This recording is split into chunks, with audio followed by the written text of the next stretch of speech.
네, 파워포인트 이론 강의를 맡게 된 SNSI 강사 이창규입니다. 잘 부탁드리겠습니다. 오늘은 우리가 공부할 내용은 다이빙 생리학인데요. 다소 어렵고 힘들다고 느낄 수 있는 주제인데 전혀 걱정하지 마시고 우리가 다이빙이 실전에 필요한 이론적인 배경을 알고 왜 이러이런 일들을 해야 되는지에 대해서 물리학적, 생리학적 접근을 할 건데요. 용어가 좀 어려울 수는 있겠으나 쉽고 이해하기 편하도록 최선을 다해서 설명을 하도록 하겠습니다. 먼저 오늘 우리가 얘기를 나눌 주제들은 우리 공기를 구성하는 산소와 질소 그리고 그 이외의 성분들, 이들이 어떻게 대기압을 통해서 물속에 들어가면 압력이 생기고 기체의 성분이 아니고 비율이 변하게 되는지, 그것이 액체에 용해되어 있는 기체들이 어떻게 우리 몸에 영향을 주는지, 그리고 다이빙 중 그리고 다이빙 후에 발생하는 질소가 우리 몸에 어떤 영향을 주기 때문에 이를 최소화하기 위해서 그리고 해독을 잘 하기 위해서 우리가 어떤 일들을 해야 되는지 생리학적인 접근을 해보고요. 이를 기억하고 안전한 다이빙을, 건강한 다이빙을 위해서 우리가 다이빙 테이블과 그 다음에 다이빙 플랜을 세우는 일, 계획을 세우는 일을 하고요. 이에 도움받고자 다이빙 컴퓨터를 사용하는 방법, 그리고 리딩하는 방법, 그리고 이 모든 다이빙을 안전하게 하기 위해서 하는 절차들, 그리고 우리가 감압, 무감압 한계라고 하는 우리가 가장 마지노선으로 생각하고 있는 이 한계를 설정하기 위해서 우리가 계산하고 있어야 될, 미리 계획하고 있어야 될 것들에 대해서 공부해 보도록 하겠습니다. 많이 알고 들어보셨다시피 우리가 산소통이라고 하는 우리 다이빙의 공기통은 말 그대로 압축 공기입니다. 우리가 대기 중에서 우리가 숨쉬고 있는 이 공기를 특별한 장비를 통해서 압축해서 들어간 실린더 공기통입니다. 산소통이라는 표현은 잘못되어 있겠죠. 그리고 특별하게 필터를 통해서 들어간 압축 공기이기 때문에 이 압축 공기가 나중에 우리 호흡기를 통해서 물속에서 우리가 이걸 마시고 호흡을 하게 됩니다. 아시다시피 21%의 산소, 정확히는 20.9%라고 하는데요. 관례적으로 이렇게 표현하겠습니다. 21%의 산소와 79%의 질소인데, 이게 물속에 우리가 들어가면 우리 몸이 압력을 받게 되고, 물 밖에 있는 우리가 느끼게 되는 건 대기압이지만 물속에서는 물의 압력에 의해서 우리 몸이 쪼그라드는 그런 압력을 받게 됩니다. 그러면서 이 기체들 우리 몸에 녹아들게 되거든요. 그 녹아드는 기체들이 특히 질소가 우리 몸에 영향을 주고, 또 좀 더 깊이가 있을 때는 산소도 영향을 주기 때문에 이들이 우리 몸에 어떤 악영향을 끼치는지, 이런 영향을 최소화하기 위해서 우리가 기본적으로 알아야 될 이론적인 배경을 알아보면, 그 중에 첫 번째가 달톤의 법칙입니다. 닥터 제임스 달톤은 원래는 물리학자였는데요.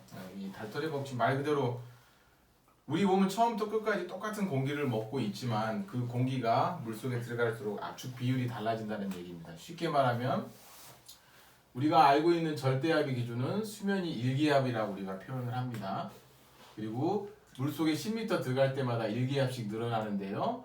이 달톤이라는 사람이 부분압을 이렇게 100분율이죠. 100분율로 따지면 산소는 21%, 이거를 100분율의 퍼센티지로 하면 0.21%고요.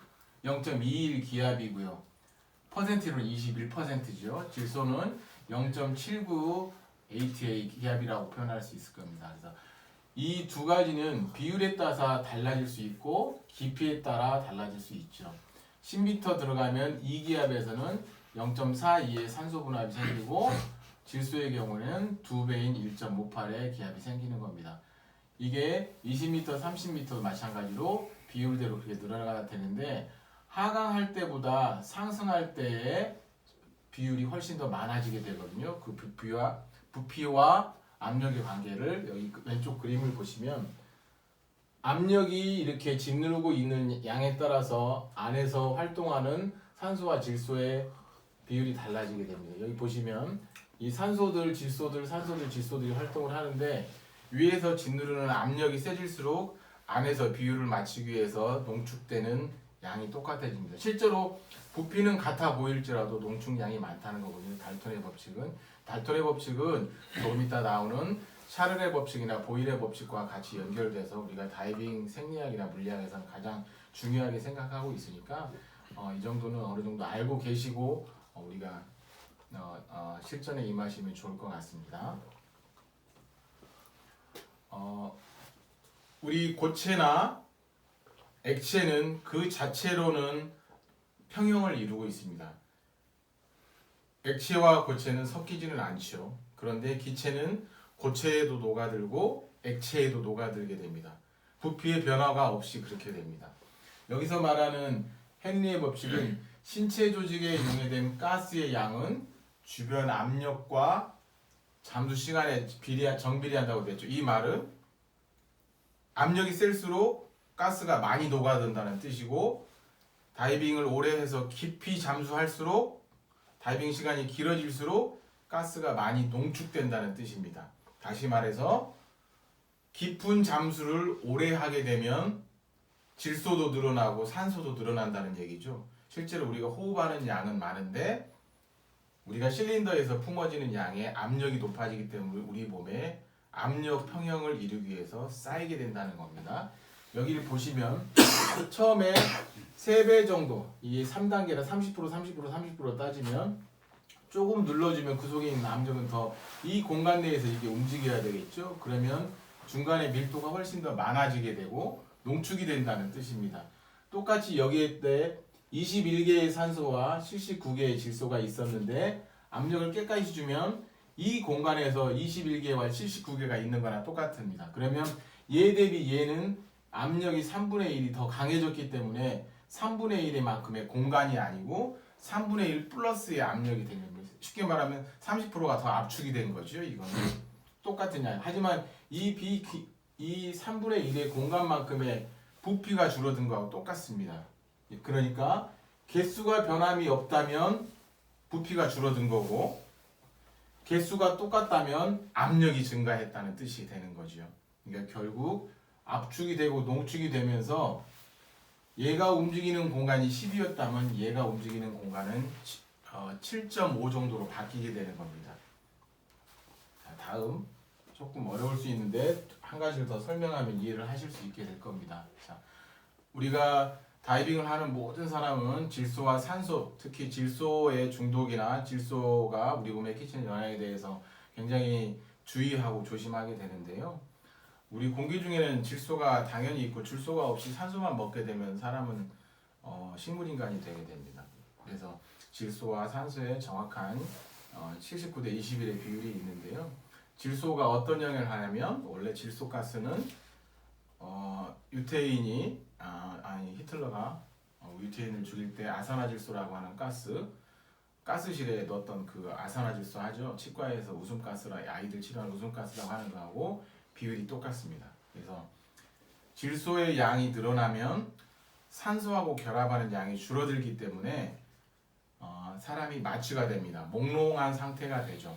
몽롱한 상태에서는 우리가 헛소리를 하고 눈의 시야가 흐려지고 판단 능력이 느려지기 때문에 옆에 사람이 보기엔 뇌가 처음에 비율이 30%까지 늘어났을 때는 기분이 좋은 나르시스가 생기는데 30에서 45%까지 질소의 양이 더 늘어나게 되면, 쉽게 말하면 산소의 양이 줄어들게 되면 나르시스를 떠나서 뇌가 이제 숨을 안 쉬는 상태가 오게 됩니다. 그 시간이 지속이 되면 될수록 60%에 가까워지면 마취가 일어납니다. 그 마취는 나르시스를 떠나서 전신마취 상태로 가까이 가게 되기 때문에 그 시간이 지나게 되면 뇌가 이제 잠을 자려고 하는 상태가 되죠. 그러면 첫 번째 신호로 경련이 일어나게 됩니다. 질소가 너무 농축이 되거나 오랜 시간 다이빙을 하면 이게 배출되지 않으면 첫 번째 나오는 증상이 경련입니다. 그리고 입이 돌아가거나 눈이 약간 뒤집혀지고 처음에는 흥분 상태처럼 보이기 때문에 겉으로 다이버들이 볼 수 있는 첫 번째 증상으로는 일반적으로 경련 증상이거든요. 경련 증상이 왔을 때는 질소의 양이 상당히 많기 때문에 그 레스큐에 해당하는 것뿐만 아니라 응급처치에 관련된 것도 우리가 조금 알고 있어야 됩니다. 그래서 여기 보여지는 대로 우리가 마취라고 표현을 했지만 일부러 마취제를 넣지 않았음에도 불구하고 우리가 호흡하고 있는 공기를 과밀도, 오랜 시간 다이빙함으로 인해서 이렇게 될 수 있기 때문에 우리가 다이빙 플랜을 굉장히 잘 세워야 한다는 뜻이 됩니다. 그래서 이를 예방하기 위해서 우리가 최대 수심을 미리 계산을 하고 다이빙 시간을 계산을 하는 그런 작업들을 하기 위해서 우리가 다이빙 물리학이나 생리학을 배우는 거거든요. 그래서 이런 질소 마취를 예방하고 예를 들어 질소 마취가 생겼더라도 이런 일들을 치료하기 위해서는 천천히 상승, 여러 번 들으셨겠지만 특히 10m에서 수면에 올라가는 그 거리 동안에 압력 변화가 가장 많기 때문에 10m에서 수면까지 수면 10m에서 수중 10m에서 올라올 때까지는 천천히 올라오면서 안정정지라는 거를 배우고 실행하게 될 겁니다. 다이빙 후에 우리가 가장 다이버에게 흔한 증상은 감압병이라고 하는 건데요. 이 감압병은 우리 몸에 있는 질소가 호흡을 통해서 배출이 되어야 되는데 호흡을 통해서 배출되지 않고 농도가 진하게 남아 있어서 우리 신체에 영향을 주는 걸 말합니다. 그게 첫 번째가 혈액이고요.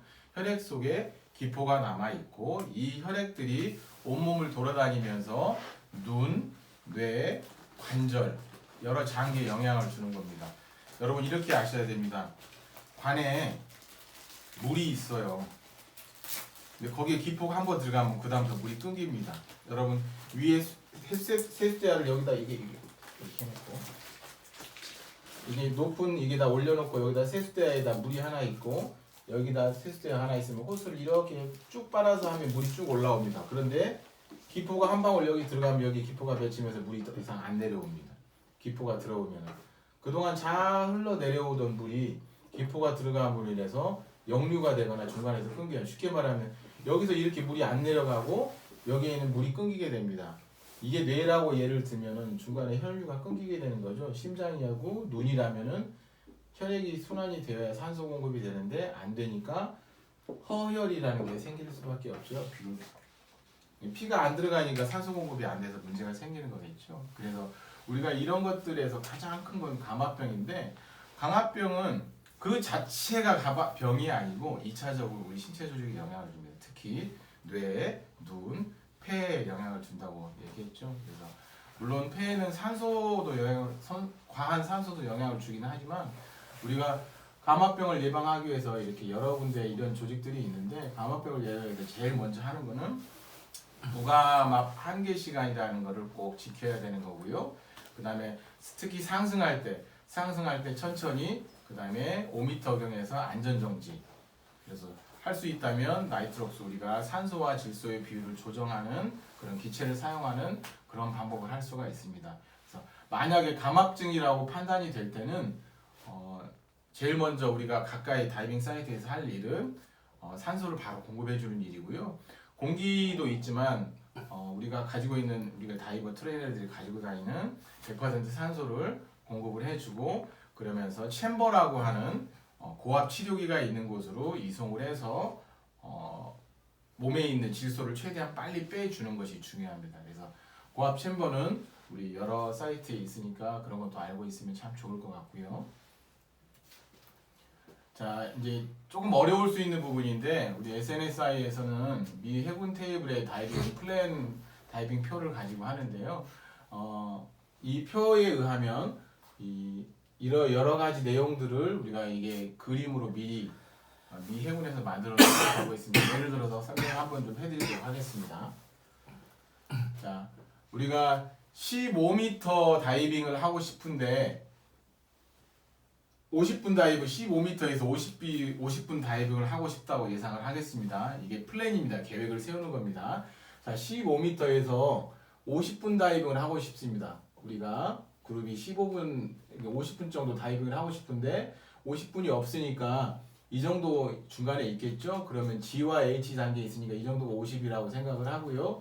50분 안에 들어오면 크게 문제가 없다라고 판단을 하고 혹시나 몰라서 5, 6분, 7, 8분 63분 사이면 이 정도 56분 정도라고 생각하고 예상을 하면 15분 다이빙에 50분 정도 다이빙을 하려면 최대 다이빙 시간은 63분으로 나옵니다.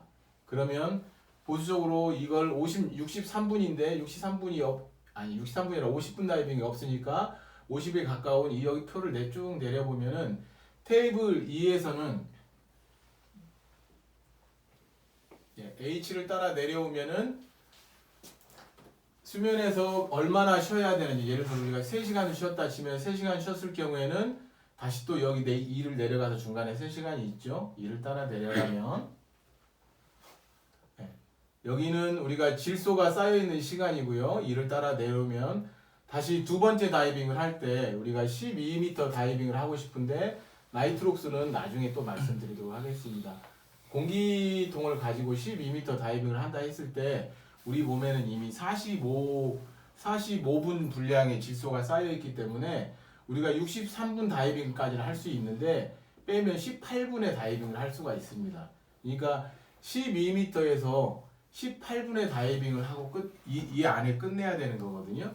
이게 무감압 한계 시간에 질소 최대치를 맞춰놓은 표기 때문에 이걸 기준으로 해서 우리가 다이빙 시간을 계산할 수 있는 겁니다. 그래서 63분이 최대 한계인데 이미 45분 분량의 질소가 쌓여 있기 때문에 우리가 실제로는 18분 안에 다이빙을 두 번째 다이빙을 끝내야 되는 거죠. 3시간 쉬었을 때.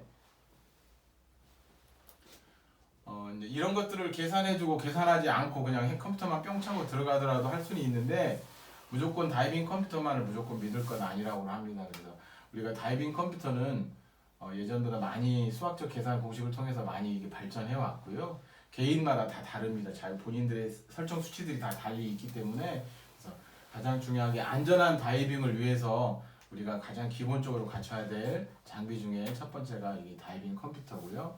그래서 다이빙 컴퓨터는 굉장히 소모량도 많고 트랜스미터라는 거하고 연결돼서 있으니까 중요한 건 우리가 이 다이빙 컴퓨터도 쓰기도 하지만 우리가 수동으로 압력 게이지도 체크하고 본인의 몸 상태도 스스로 돌아보고 버디와 서로 교환하면서 서로의 건강 상태, 안전한 다이빙을 위해서 이렇게 해야 된다고 교육하고 이렇게 따르는 게 좋다고 생각을 합니다.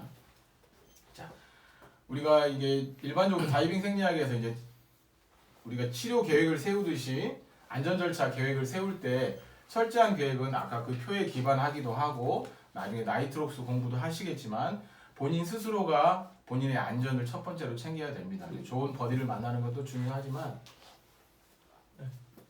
예.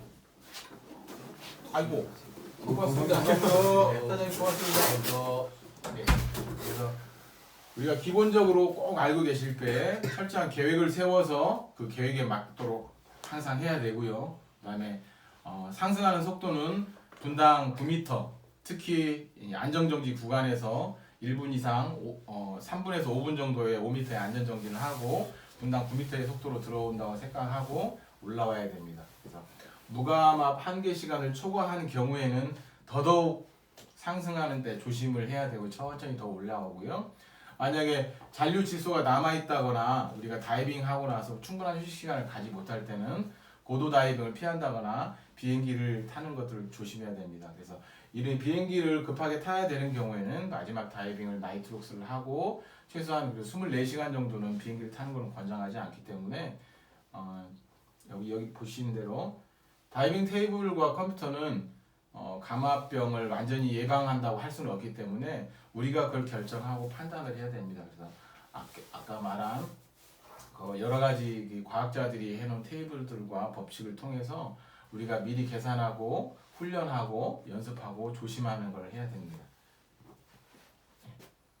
아까 보였던 해군 테이블인데요. 그래서 이제 우리가 좀 더 어드밴스한 다이빙을 안전하게 하기 위해서 우리가 여러 가지 공부도 하고 어드밴스 테크닉도 배우고 하는 이런 연속되는 과정들을 더 공부하면 좋겠고 한국에 있는 바다에서는 날씨가 춥기 때문에 그래서 이제 드라이 슈트라든지 나이트록스 같은 공부도 여러분들이 하셔가지고 좀 더 즐거운 다이빙을 하는 것으로도 교육을 받으셨으면 좋겠습니다.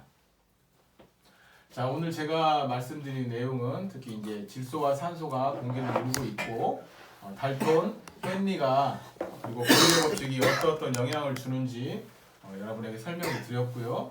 다이빙 중 발생하는 질소의 영향이나 다이빙 후에 발생하는 질소가 감압병 그리고 이를 예방하기 위해서 다이빙 테이블과 다이빙 컴퓨터를 어떻게 사용하는지 말씀을 드렸고요. 안전 절차나 무감압 한계를 초과하는 다이빙을 했을 경우에 어떻게 치료를 하고 이를 예방하기 위해서 우리가 어떤 조치를 할지에 대해서 말씀을 드렸습니다. 어떻게 제가 드린 말씀이 어렵긴 하지만 이해는 되셨는지 모르겠습니다. 많이 도움이 됐습니다. 많이 됐습니다. 말을 해보시오. 이해가 많이 됐습니다. 이해가 안 됐습니까? 됐습니다.